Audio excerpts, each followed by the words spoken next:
Permission to leave. You may. Opposing counsel, co-counsel, members of the jury, may it please the court. His humiliation lasted, so he turned to acid. Today, members of the jury, you've heard lots of facts. You've seen lots of exhibits, you've seen a lot of evidence, and you've heard many stories. All the stories come from the defense, and the facts come from the prosecution. Today, there's one fact that is clear. Charlie Martin murdered Rob Armstrong. He did so by committing multiple reckless acts that had a complete indifference to human life. What were those acts?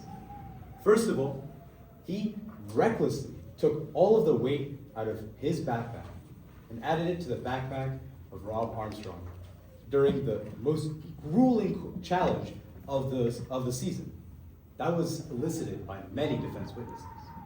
In fact, the defense's own expert stated that the drowning could have been caused by exhaustion due to an increased weight in that backpack. Moving on to another reckless act committed by the defendant today, they added oxalic acid to the respiratory mask of Rob Armstrong. What is oxalic acid? It's a chemical, it's a cleaning agent. It is wood bleach. They stated that in themselves, in an interrogation, Charlie Martin, the defendant, stated that they took wood bleach and put it in the mask of Rob Armstrong. In fact, today we saw the label on the bottom that Charlie Martin was holding. Charlie Martin knew that the oxalic acid may cause respiratory irritation, yet they still recklessly added it to the respirator of Rob Armstrong. And what happened to Rob Armstrong? He put on this mask and took a breath and he coughed. It smelled bad.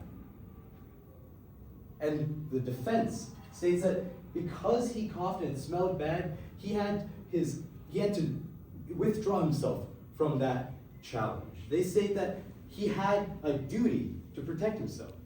However, they fail to mention the case law that it must be a duty to protect themselves from obvious harm.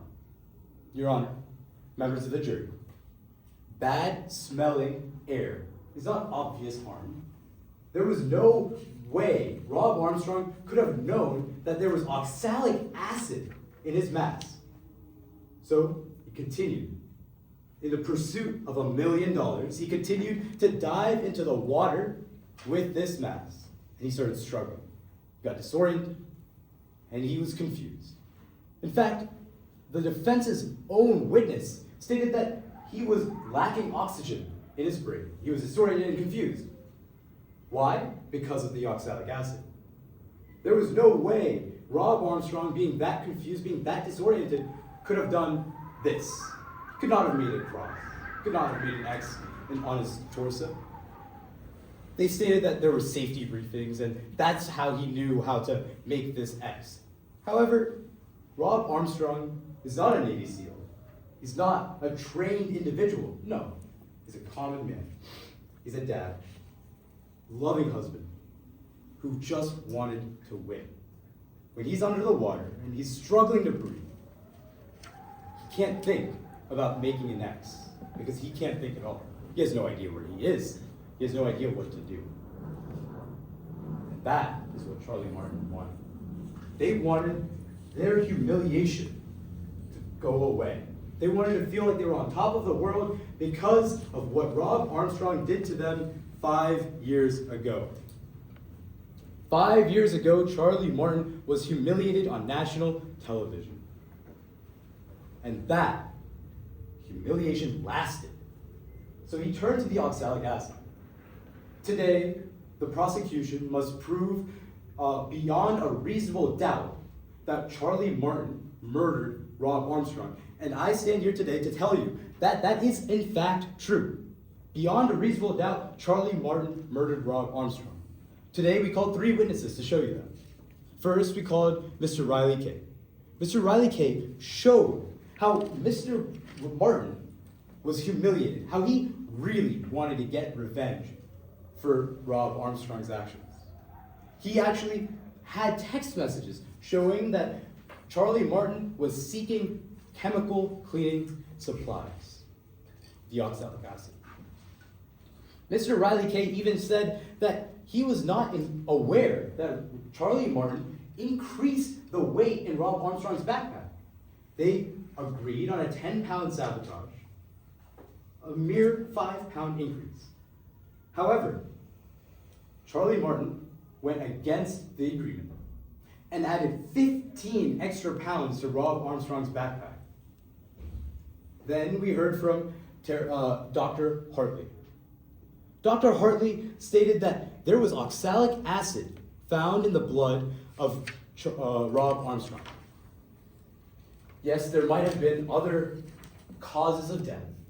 That might be doubt, but it is not reasonable doubt, members of the jury.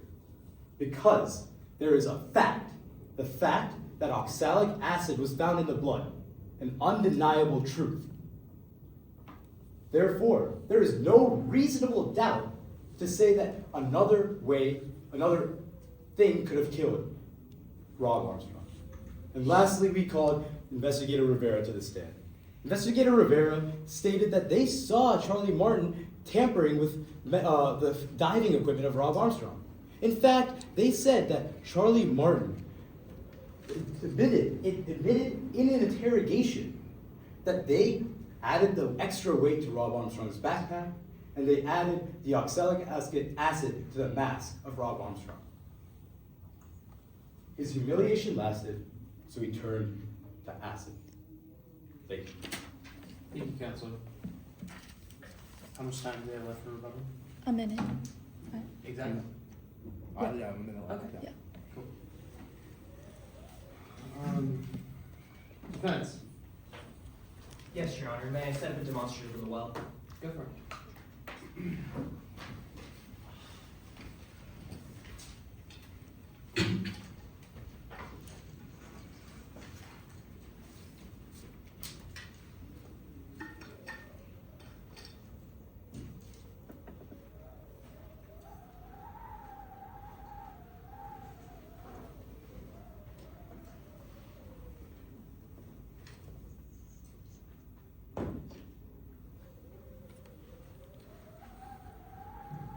Your Honor, opposing counsel, members of the jury, may it please the court. Trusted the system. The system failed. Prosecution, they want you to believe that we're telling you a story. No, we're telling you the fact of what happened on that day. And what happened on that final challenge was that Charlie Martin wanted to win. He doesn't deny that, but he wanted to win by playing within the rules. He had an idea for a sabotage. He wanted to use oxalic acid. So what did he do? He made sure that it was safe. He asked for permission from the producers. He did everything he could to make sure that his actions wouldn't cause any harm. Earlier today, they brought you their investigator, and the investigator told you, when Rob died underwater, it was a tragedy. But think back to what Mr. Zeller told you at the beginning of today's trial. They're not here to prove that a tragedy happened. They're here to prove a crime, specifically the crime of murder. Now, let's break down exactly what they need to prove. They're making the claim that Charlie Martin acted recklessly. To prove recklessness, they need to show beyond a reasonable doubt that Charlie disregarded a substantial and unjustifiable risk. We're going to show you how there's reasonable doubt in their explanation. We're also going to show you reasonable doubt we've also shown you reasonable doubt in the other thing they had to prove, causation, that Charlie Martin's actions were the direct cause of Rob Armstrong's death. And they had to do this beyond a reasonable doubt. I want you to think back to Mr. Zeller's analogy from before. Think of their case like a plane. At the beginning of this trial, they start from scratch with no evidence because Charlie Martin is presumed innocent until proven guilty. They have to build that plane piece by piece, build it to the point where it's safe and it can take you all the way over to the other side of the room. That's their burden, and it hasn't left. We, as the defense, We've acted as safety inspectors for this plane. We've shown you all the places where reasonable doubt lie, all the reasons why someone wouldn't want to board this plane. Because if you're not sure beyond a reasonable doubt that it'll take you to the other side, members of the jury, a reasonable person wouldn't board that plane. So let's talk about the first instance of reasonable doubt, in causation. The prosecution has made the claim that oxalic acid killed Rob Armstrong, but members of the jury, you've seen today that that's far from the only explanation. We brought you an expert on overexertion, who also has experience conducting autopsies. What did he tell you? The science isn't clear. There's too many possible explanations to rule out. Their own doctor told you. She can't rule out everything. If they haven't proven the cause of death beyond a reasonable doubt, they haven't proven causation. They want you to believe it's oxalic acid, but look at this, all of the signs that point to overexertion. These are all of the signs that Charlie Martin had nothing to do with Rob Armstrong's death. That alone is sufficient reasonable doubt. I can sit down right now and I've shown you enough reasonable doubt to find Charlie Martin not guilty. But I'm not going to do that because there's more holes in the state's case. Beyond causation, they had to prove recklessness, that Charlie Martin disregarded a substantial and unjustifiable risk. Is that what you heard, members of the jury? No. What you heard is that Charlie Martin acted within the rules, that he specifically asked for permission for everything that he did. He asked for permission for the weights, and he asked for permission for the oxalic acid. He didn't believe that there was any risk, not just because he got permission, but because he trusted the safety system in place. You heard from the challenge designer, Rowan Mattel. There were substantial safeguards in place to make sure nothing bad happened, that nobody in the past 10 seasons of the show had died. She told you about the safety divers that were supposed to go in if anything looked like it was going wrong. She told you about the safety signal that any of the competitors could have made while land or under the water if they were in any distress. And every witness here today told you that there's no explanation for why those safety divers went in earlier. Nobody could have predicted that the safety system would have failed. Least of all, Charlie Martin. All of his actions were with the belief that the safeguards were in place to protect him, to protect Rob, and to protect all of the other competitors, because he had no reason not to believe it. Now, they also want you to believe that Charlie Martin had a motive, that he wanted revenge against Rob Armstrong. Members of the jury, that humiliation was 5 years ago. Charlie told you himself, he's not here for revenge. He went back onto the show to stand alongside Rob Armstrong, to stand alongside the greatest competitor in the show's history. It wasn't about revenge. It was about proving that he could be strong enough to stand alongside his friend. The only evidence that they've brought you for any kind of motive is quotes taken out of context, taken from the show and taken from texts that do nothing to prove that Charlie actually wanted revenge, and do nothing to prove that even if there was any desire for revenge, that would have driven him to commit any kind of reckless actions. But there's more members of the jury, because they conducted an investigation. They brought you evidence, but we've seen throughout today's trial how that investigation was incredibly flawed. Their investigator, Taryn Rivera, he came up here and he told you that immediately after Rob Armstrong's death, he saw Riley Kay, the lead producer of the show, go to the servers where all the footage was stored, take buckets of water, and destroy that evidence. Their investigator told you that that was a bad person. So what did they do? Did they investigate him further? No. They gave him an immunity deal and brought him here to testify. Members of the jury, does that sound like a complete investigation to you? Even more than this, when he was asked about if he had ever looked into the production's culpability in this, whether he looked into why those safety divers hadn't gone in until it was already too late, what did the investigator tell you? I never looked into it. I don't know why that happened. I never bothered to check with the production at all as to why the safety divers didn't go in.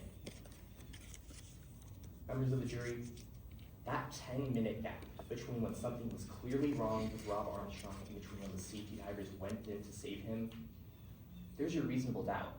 That wasn't Charlie's fault. Charlie wasn't the one responsible for sending in the safety divers. Charlie played by the rules. He trusted the system to keep everyone safe. It's not Charlie's fault that that system failed. Now, let's move on. The prosecution, they're saying that Rob Armstrong never had a chance to protect himself, that there was no obvious danger, that he couldn't have protected himself and made the safety signal. Members of the jury, the prosecution wants to have it both ways. They want you to believe that Rob Armstrong, their doctor told you that Rob Armstrong was fit, that he was healthy, and that he was a pinnacle of athletic composure. What did they tell you just now? That he was just an ordinary guy. He couldn't have, if he was in distress, he wouldn't have been able to make the safety signal. Did you hear any evidence about that today, members of the jury? No. What you did hear was that all the safety briefings happened. Everyone knew what the safety signal was. Everyone knew that at any time they could have quit the challenge if something was wrong. That's the safety system that Charlie Martin counted on. You heard from the footage review that Rob Armstrong put on the mask. He coughed and he put the mask back on. Charlie Martin never forced him to go on that dive, never forced him to continue with the challenge if something seemed wrong. Charlie Martin told you he expected him to quit the challenge. He didn't expect that there was any kind of risk that Rob Armstrong would continue. And remember, it was their job to show you that that risk was there. That burden never left this side of the room. So members of the jury, when you go back into that deliberation room and you consider all of the facts and all of the evidence, I want you to remember one thing, that Charlie Martin trusted the system, and that's the system that failed. Don't let the system of justice fail him too. Thank you. Thank you, Counselor.